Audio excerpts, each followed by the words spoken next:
Muy bien, pues vamos a considerar ya Mateo capítulo 8. De manera muy breve, les recuerdo que cuando comenzamos a estudiar los evangelios, específicamente el evangelio de Mateo, les compartía que Mateo está dividido en 5 bloques. Ya acabamos el primer bloque. El primer bloque fue lo que es la genealogía del Señor Jesucristo, el sermón del monte, cuando el Señor Jesús comienza su ministerio.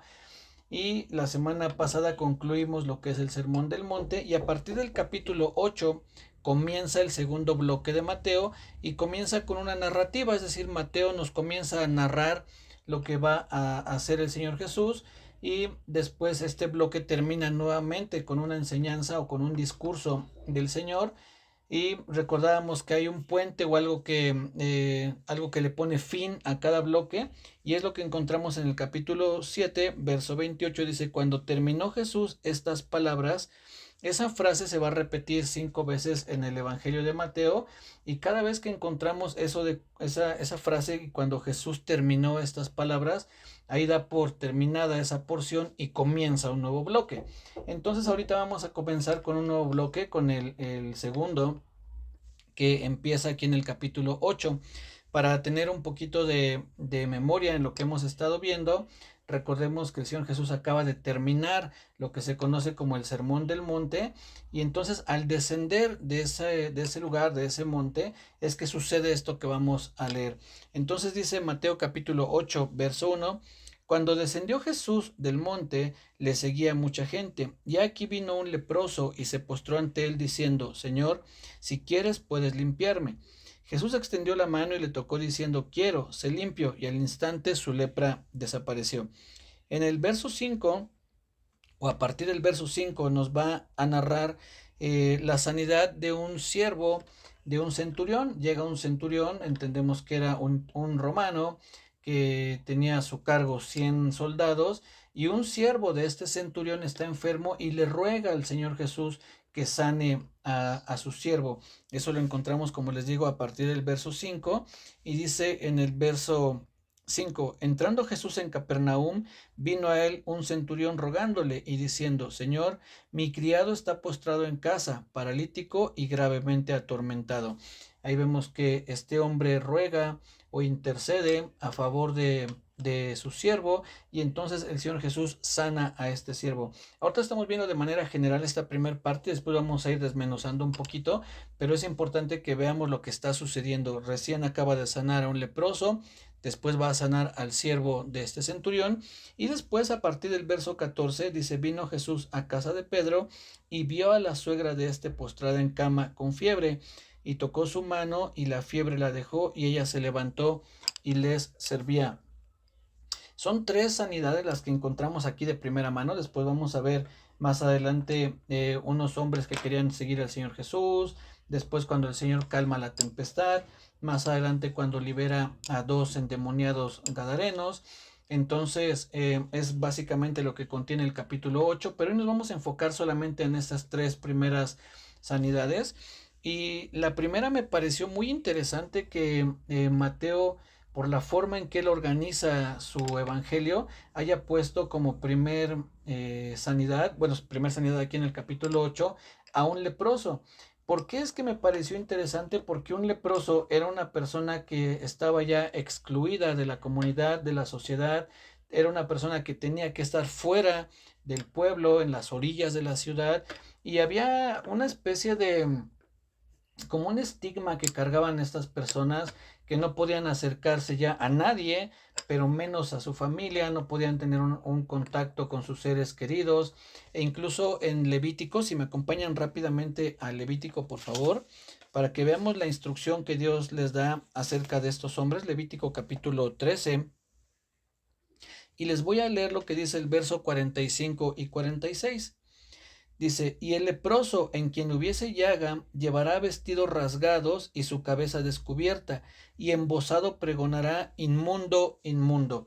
¿Qué significa embozado? Bueno, para lo que el día de hoy a nosotros nos es tan común después de la pandemia, es llevar un cubrebocas. Ahí se le dice embozado o cubierto el bozo, que es esta parte de aquí. Esto se le conoce como el bozo. Entonces, ellos tenían que llevar una especie de cubrebocas o alguna tela que les tapara esta parte de la cara, y entonces tenían que gritar inmundo, inmundo, para que la gente no se acercara o no pasara por donde él estaba y se fuera a contagiar de lepra. Y en el verso 46 dice lo siguiente: todo el tiempo que la llaga estuviese en él será inmundo, estará impuro y habitará solo, fuera del campamento será su morada. Entonces, eran personas de alguna manera marginados, eran personas que tenían que estar lejos de la gente, de sus familiares, y además tenían que estar cubiertos, bueno, al menos la cara, dice que tenían que tener la cabeza descubierta, pero la cara sí la tenían que tener tapada, esto como una especie también de medida, pues, para evitar el contagio, para evitar que pudieran contagiar a otras personas de esta lepra. Vale la pena mencionar que en aquellos tiempos se le llamaba lepra a muchas enfermedades de la piel, no como hoy que se ha clasificado la lepra en una sola enfermedad o en un par de enfermedades, sino que en aquellos tiempos cualquier enfermedad de la piel era considerada como lepra. Entonces estas personas vivían lejos de la gente, obviamente lejos del templo que tenían los israelitas, y por lo tanto no podían participar de las cosas de Dios, se tenían que mantener fuera. Y me gusta un comentario que leí en una Biblia de estudio donde dice que algo así era lo que pasaba con nosotros, éramos una especie de leprosos donde teníamos que estar fuera del pueblo de Dios, donde teníamos que estar fuera de la presencia de Dios, fuera del templo, no podíamos acercarnos, porque para nosotros la lepra es el pecado es lo que nos separa del pueblo de Dios, de la familia de Dios, es lo que nos separa de la presencia de Dios. Sin embargo, el Señor Jesús, en esa obra tan maravillosa que hizo en la cruz, quitó esa lepra, nos perdonó el pecado, que estoy comparando ahorita la lepra con el pecado, y es entonces que podemos acercarnos al pueblo de Dios y sobre todo acercarnos a Dios. Esta obra es muy hermosa y vamos a otro pasaje, acompáñenme por favor rápidamente a Zacarías capítulo 3. Aquí en Zacarías capítulo 3 el Señor le muestra una visión al profeta Zacarías, y esta visión está revelando la obra del Señor Jesucristo de una manera también, la verdad es que muy linda. Estas visiones de Zacarías de repente pues se rebuscan mucho las explicaciones, pero yo me he preguntado si las personas que recibieron, en este caso Zacarías, que recibió esta visión, habrá tenido los mismos conflictos que nosotros para entender las visiones, o quizá ellos o él, en este caso, y el pueblo a quien se le compartía la visión, tenían un entendimiento claro de lo que Dios les quería mostrar.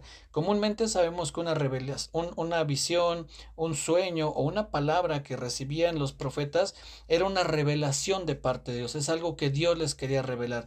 Entonces la pregunta aquí es que sería contradictorio que Dios les revele algo, es decir, que Dios les muestre algo que no van a entender.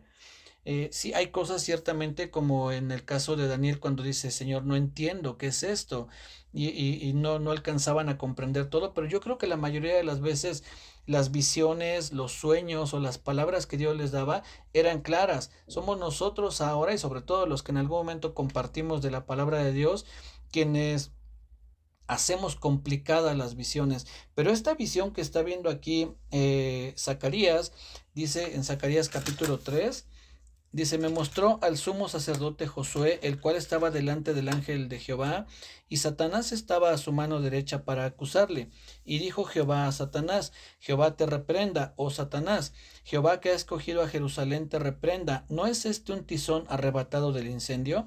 Y Josué estaba vestido de vestiduras viles y estaba delante del ángel. Y habló el ángel y mandó a los que estaban delante de él, diciendo, quitadle esas vestiduras viles.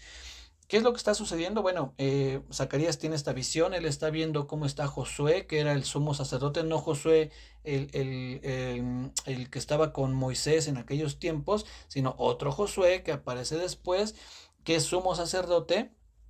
Y es bien interesante que en la visión aparezca este Josué, que es el sumo sacerdote, porque recordemos que el sumo sacerdote era el representante del pueblo, era aquel que iba delante de Dios para hablarle de Dios, hablarle del pueblo a Dios, es decir, el sumo sacerdote iba, presentaba la ofrenda, presentaba el sacrificio, y entonces cuando Dios aceptaba esa ofrenda, ese sacrificio, todo el pueblo era perdonado, recibían el perdón de sus pecados.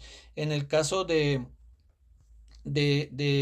al revés, es cuando Dios daba una palabra al sumo sacerdote, y entonces el sumo sacerdote iba y le comunicaba al pueblo lo que Dios estaba diciendo. Entonces el sumo sacerdote era el representante del pueblo.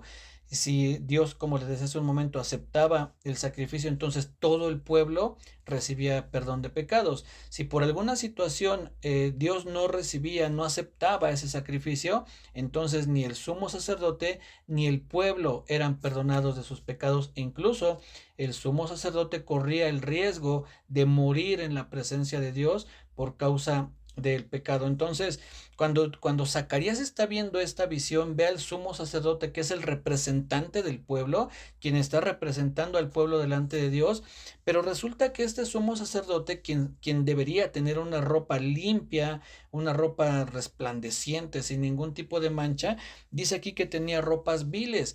Y esta palabra vil que utiliza aquí en este pasaje, la idea que da es que era una ropa que tenía estiércol, como que estuviera sucio de estiércol.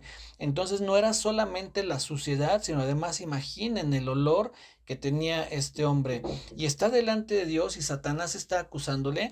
Y Satanás, siendo un ser inmisericordia, un ser que es despiadado, parte de la obra del diablo es ir, tentar a las personas, y cuando caen en la tentación, cuando caen en pecado, después los acusa delante de Dios. O sea, imagínense qué tremendo, qué terrible es esto que Él hace, que después de que caemos en la tentación que muchas veces Él trae a nuestra vida, va y nos acusa delante de Dios.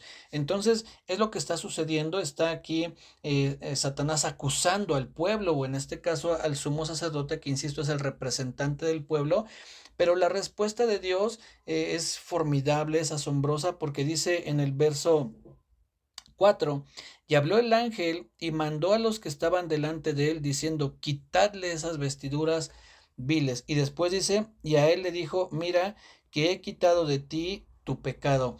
Es esas vestiduras viles que representan pues el pecado que en nosotros hay delante de Dios. Es decir, cuando uno está en pecado, cuando uno vivía en el pecado en el mundo, es como que uno estuviera lleno de estiércol, es una suciedad, es un olor desagradable delante de Dios.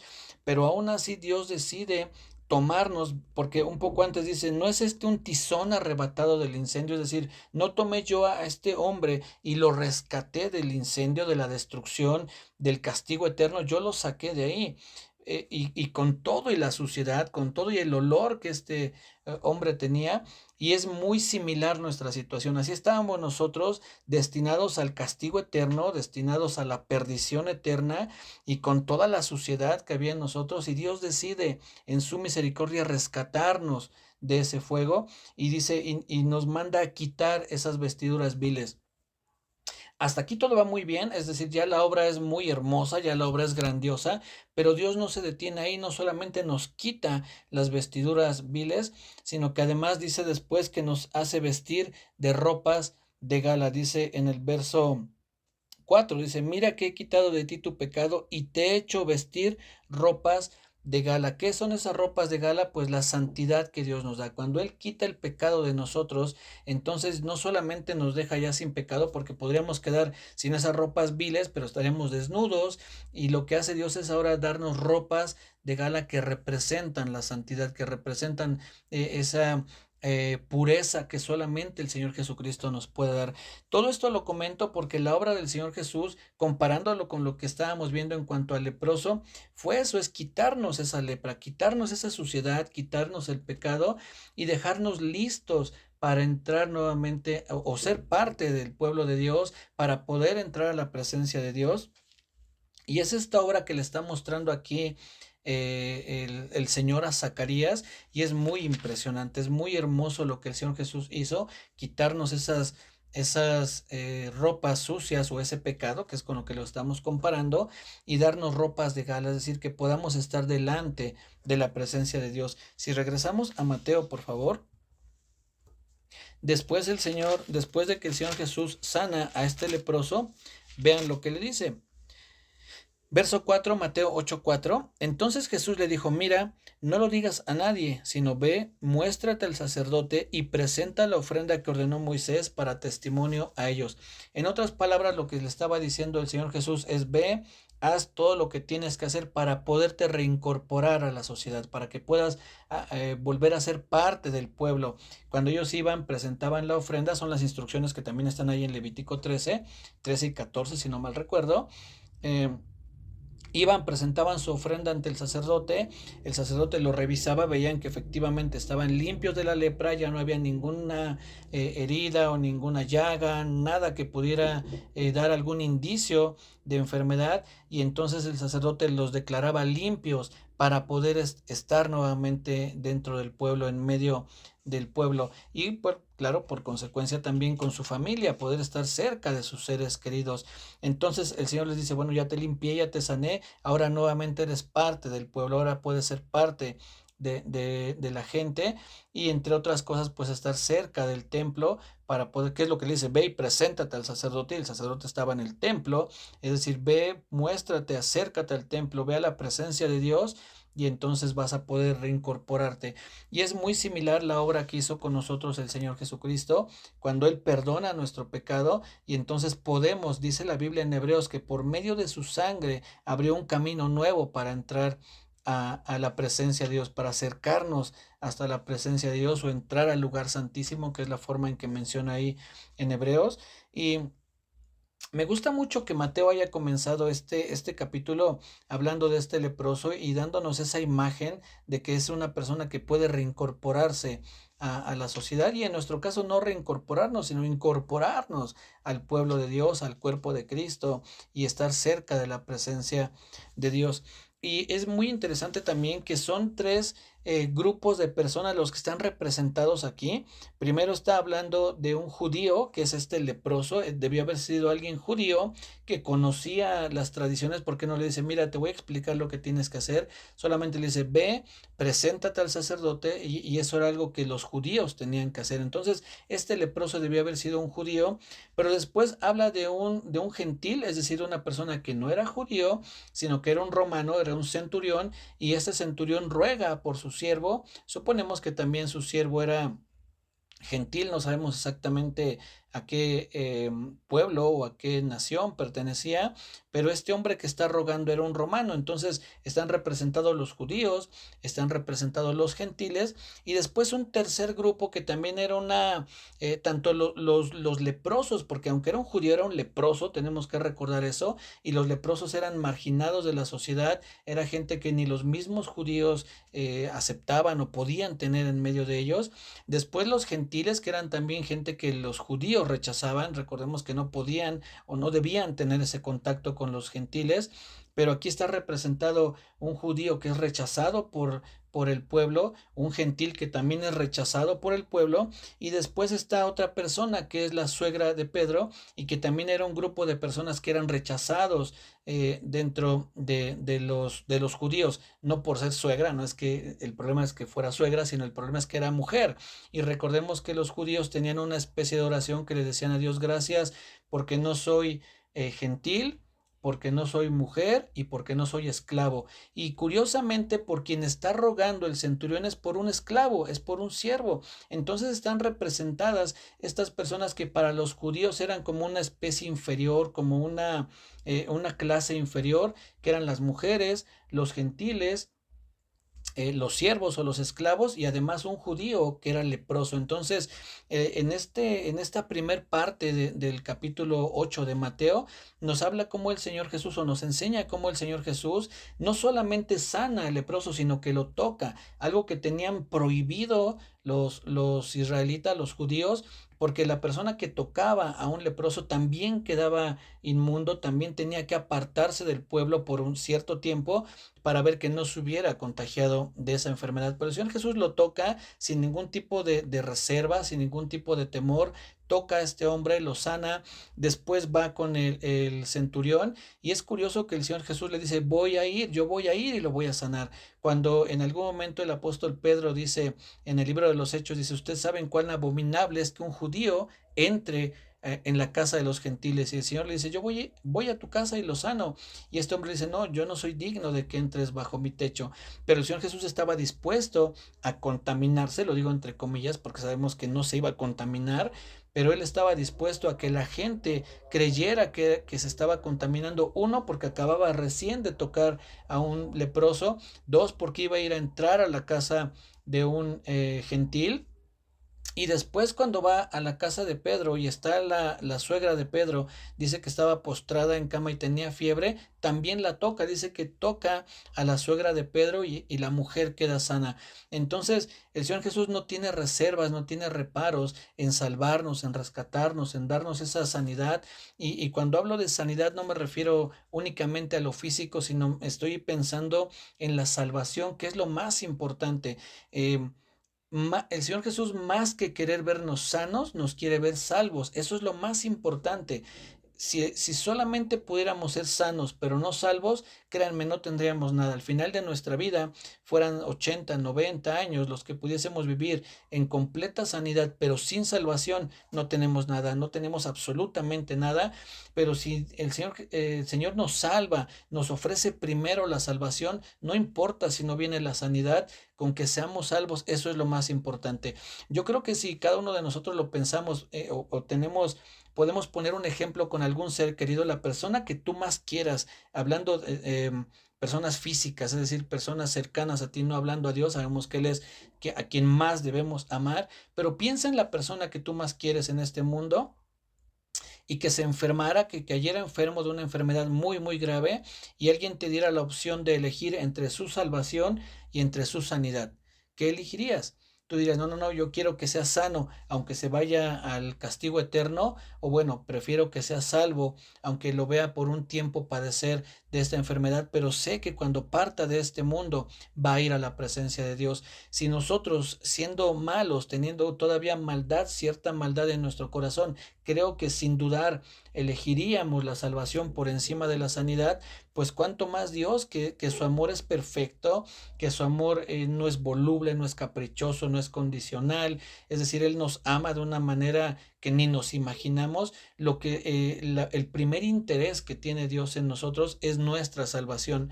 La sanidad puede llegar como una añadidura, como dice la palabra de Dios, como un regalo, como una bendición extra, pero principalmente debemos nosotros pensar en que lo que el Señor Jesús vino a ofrecernos fue la salvación. Cuando el Señor Jesús, aquí mismo en Mateo, lo estuvimos estudiando ya hace algún tiempo, en Mateo capítulo 4, cuando el Señor Jesús comienza su ministerio, dice aquí en Mateo capítulo 4, verso 17, dice, desde entonces comenzó Jesús a predicar, primero comienza a predicar y a decir, arrepentíos porque el reino de los cielos se ha acercado. Lo primero que hace el Señor Jesús es comenzar a predicar. Más adelante, aquí mismo en el verso 25, Mateo 4, Mateo 4, dice, ¿dónde está?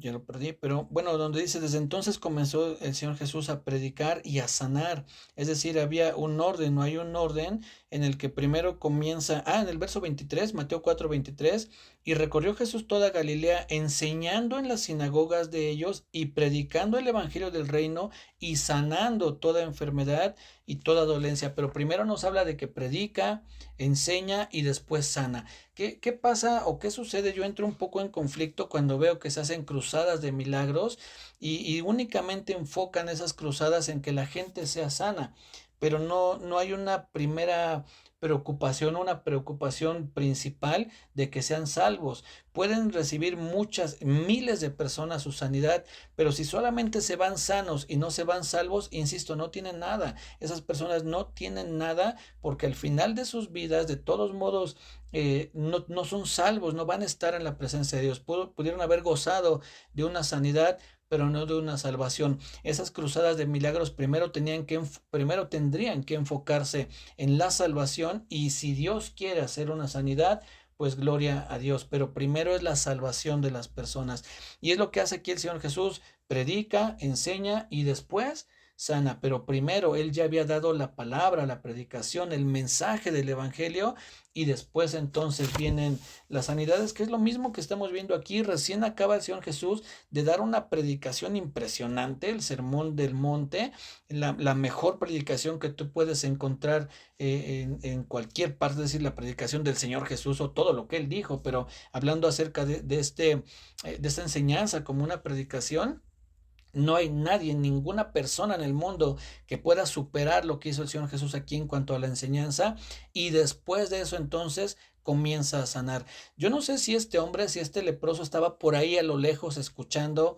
Sabemos que no podía estar muy cerca de las personas, pero quizás estaba lo suficientemente cerca para poder escuchar lo que el Señor Jesús está enseñando, y él reconoce de alguna manera la autoridad del Señor Jesús, reconoce la gloria, lo divino que era Él, y perdiendo un poco ese temor, perdiendo un poco incluso el miedo a que la gente pudiera rechazarlo o que pudieran alejarlo. Él va y se acerca ante el Señor Jesucristo, y algo que es muy hermoso también de este leproso, o es decir, de lo que nos enseña la historia de este leproso, es la forma en que se acerca al Señor Jesucristo. Miren, dice aquí en el capítulo 8, perdón, verso 2.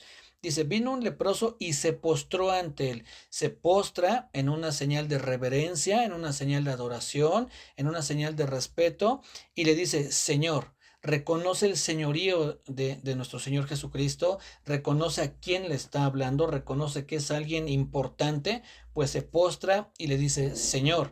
Y después le dice: si quieres. No le dice: te exijo, escrito está que tú viniste a quitar nuestras enfermedades y ahora tú cumples. No, le dice: Señor, si quieres. Le está reconociendo el señorío, pero también la soberanía de Dios. Si quieres, Señor, si está dentro de tu voluntad, puedes sanarme. Es decir, tienes el poder. Yo sé que tú tienes el poder para hacerlo, pero si quieres, si está dentro de tus planes, hazlo, Señor. Pero él ya había hecho dos cosas bien importantes: postrarse reconociendo la deidad del Señor Jesús y diciéndole Señor, reconociendo el señorío de Jesucristo sobre su vida. Y yo creo que es algo de lo que el Señor Jesús ve. Él nota eso, obviamente, que se postra y le llama Señor, y le dice: si quieres, puedes limpiarme. Y el Señor Jesús le dice: quiero, sé limpio. Entonces, la forma en que nosotros también debemos acercarnos al Señor Jesús es con respeto, es con mucho respeto, no a exigirle nada, porque el Señor no nos debe nada, no nos debe absolutamente ningún favor, no nos debe nada. Todo lo que el Señor hace es darnos, lo que Él nos da es por misericordia, es por gracia, es por gracia. Entonces este hombre llega y le ruega, se postra diciéndole: Señor, si quieres, puedes limpiarme. La siguiente persona que habla o que nos narra Mateo, que es el centurión, dice aquí y un centurión era alguien muy reconocido dentro del ejército romano, era una persona que tenía un cargo importante, era una persona reconocido, respetado. Sin embargo, este hombre, el centurión, vean lo que dice en el verso 5: entrando Jesús en Capernaum, vino a él un centurión rogándole. No le dio orden, no le dijo: hey, tú, ve y sana a mi siervo. No, este hombre, aunque él mismo después dice: yo tengo gente bajo mi autoridad y yo lo que les digo van y lo hacen, ellos me obedecen. Sin embargo, él no se pone en un rango mayor que el Señor Jesús, sino se pone en un rango inferior, porque le ruega, le dice aquí rogándole y diciendo: Señor, mi criado está postrado en casa, paralítico y gravemente atormentado. Hubo un respeto también de este hombre, aunque él tenía un puesto, si podemos hablar en términos humanos, tenía un puesto superior al Señor Jesús. Insisto, hablando en términos humanos, el Señor Jesús, la misma gente lo reconocía como el carpintero, le dicen: ¿no es este el carpintero?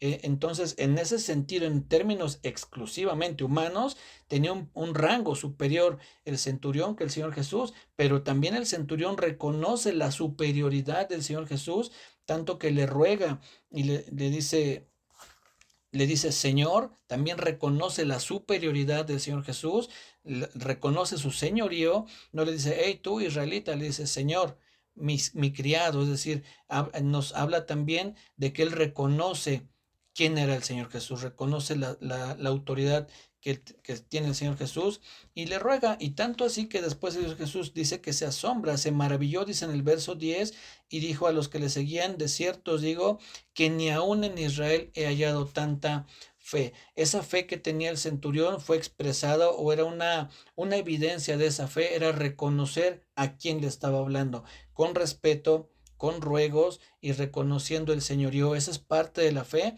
No tiene más fe aquel que dice, y tú escrito está, y tú me cumples. No, eso no es fe. Eso es una muestra de altanería, de soberbia, y nada tiene que ver con la fe. La fe se expresa en humildad, la fe se expresa en adoración, como este leproso que va, se postra y le dice, Señor, si quieres puedes limpiarme.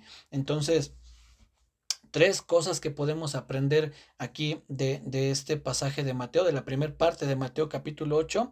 Lo primero es que más importante que la sanidad es la salvación. Eso tengámoslo bien claro. Antes que podamos exigir una sanidad, que no podemos exigir nada, pero si antes que poder rogar o pedir por una sanidad, pidamos antes que seamos salvos. Señor, por favor, concédeme la bendición de la salvación, y si quieres, puedes sanarme, como lo hizo este hombre. Dos, algo que también aprendemos en esta primera porción es la manera en que debemos acercarnos al Señor con humildad, con respeto, con temor, con reverencia, reconociendo a quién le estamos hablando. No le estamos hablando a mi cuate, no le estamos hablando a mi super amigo, no le estamos hablando al vecino para que le podamos exigir. Estamos hablándole al Rey de Reyes, al Señor de Señores, al Dios eterno, y por lo tanto debemos acercarnos con mucho respeto, sí con confianza, sí, con mucha confianza, pero al mismo tiempo con mucho respeto. Ya se los he compartido antes, debemos acercarnos con confianza, no con confianzudez. No debemos ser confianzudos, sino debemos acercarnos con confianza, pero al mismo tiempo con temor, con reverencia, pues sabemos que estamos delante de Dios. Y lo tercero que me enseña esta porción es que al Señor no le importa tu condición social, no le importa tu género, no le importa qué tan mal puedas estar. El siervo del centurión dice que estaba paralítico, la suegra de Pedro tenía fiebre y este hombre estaba leproso, toda su piel estaba dañada, y al Señor Jesús no le importó, no dijo, caray, no, pues tu caso está muy difícil. Si fuera una fiebre, pues sí podría sanarlo, pero la lepra, vaya, es algo que no se puede sanar, o al menos no había en aquel tiempo una cura, ¿no? Es decir, no había una medicina que sanara la lepra. Y al Señor Jesús eso no le importa, no le impide traer esa sanidad a estas personas. Lo mismo pasa con nosotros, al Señor no le importa nuestra condición social, si somos un leproso marginado o una persona que tenía un rango alto dentro de la sociedad, una posición social alta, que era el centurión, o una mujer que está en casa y que después dice que es sanada, les sirve, es decir, está sirviendo al Señor y a la gente que por ahí estaba. Entonces, la salvación es para todos, la salvación es para todo aquel que cree en el Señor Jesús. Por eso la Biblia lo dice, para que todo aquel que en Él cree, sea hombre, sea mujer, sea esclavo, sea libre, sea rico, sea pobre, sea judío o sea gentil, todo aquel que en Él cree no se pierda, mas tenga vida eterna. Entonces, esta primera parte del capítulo 8 de Mateo nos muestra esa generosidad, esa misericordia del Señor Jesús, llevando sanidad a todas las clases o tipos de gente que podía haber, hombres, mujeres, esclavos, que es un esclavo el que sana al final de cuentas, el esclavo de un hombre rico, de un centurión, o a un judío que había sido sacado de la ciudad por causa de la lepra. Pero insisto, el primer punto que vimos es que más importante que la sanidad es la salvación, y eso es lo que nos ha ofrecido el Señor Jesús, y de verdad que es algo con lo que debemos valorar, agradecer y atesorar eternamente, que el Señor Jesús haya puesto sus ojos en nosotros para ofrecernos esa salvación. Y después, como les decía, Señor, si quieres, también puedes sanarme, ya me salvaste, y con eso podría estar súper satisfecho, no podría pedir nada más, Señor, con la pura salvación. claramente le quedamos a deber por toda la eternidad. Y si aún así Él quiere sanarnos, wow, de verdad que es un acto todavía, yo creo que ahí es donde aplica cuando la Biblia dice que del Señor, de su plenitud tomamos todos y gracia sobre gracia. Ya habernos salvado es gracia, darnos sanidad es sobre gracia, es una gracia que además, si la primer gracia no la merecíamos, la segunda menos y la tercera menos, y esa gracia sobre gracia. Y si cada día tú te despiertas y tienes alimento y tienes un techo y tienes ropa con que taparte, es gracia sobre gracia y gracia sobre gracia. Dios no nos debe nada. La Biblia dice, ¿quién le dio a Él primero como para que Él le deba? Nadie. Nosotros no podemos darle nada a Dios como para que Él esté en deuda con nosotros. Al contrario, siempre estaremos nosotros en deuda con Él y mostrar siempre ese agradecimiento, ese respeto y tener presente que lo que recibimos de Dios es gracia sobre gracia, la gracia de la salvación y sobre gracia la sanidad y sobre gracia el alimento y sobre gracia el techo y sobre gracia todo lo que Él va añadiendo a nuestra vida es por su pura gracia. Entonces, pues esto es lo que aprendemos de la primera parte de Mateo capítulo 8. La siguiente semana, primeramente Dios, estaremos viendo la segunda parte, que es donde nos habla de los que querían seguir al Señor Jesús, nos habla de cuando calma la tempestad y libera a los endemoniados. Y bueno, ya aprenderemos también cosas muy interesantes de la segunda parte. Pero recordemos esto, esa obra tan maravillosa que el Señor Jesús hizo en nosotros de darnos la salvación. Todo lo demás viene por gracia y nosotros debemos de buscar primero el reino de Dios y lo que Dios quiera darnos como añadidura, bueno, que sea un regalo extra que Él nos da, además de la salvación. Agradezcamos siempre al Señor Jesucristo todo lo que ha hecho, obviamente al Padre por elegirnos y al Espíritu Santo que continúa la obra en nuestra vida. Es un agradecimiento al Padre, al Hijo y al Espíritu Santo por siempre. Cuídense mucho, que Dios les bendiga. Nos saludamos el martes, primeramente Dios. Que tengan un bendecido fin de semana y que tengan una noche reconfortante y un descanso reparador. Dios les bendiga. Cuídense mucho.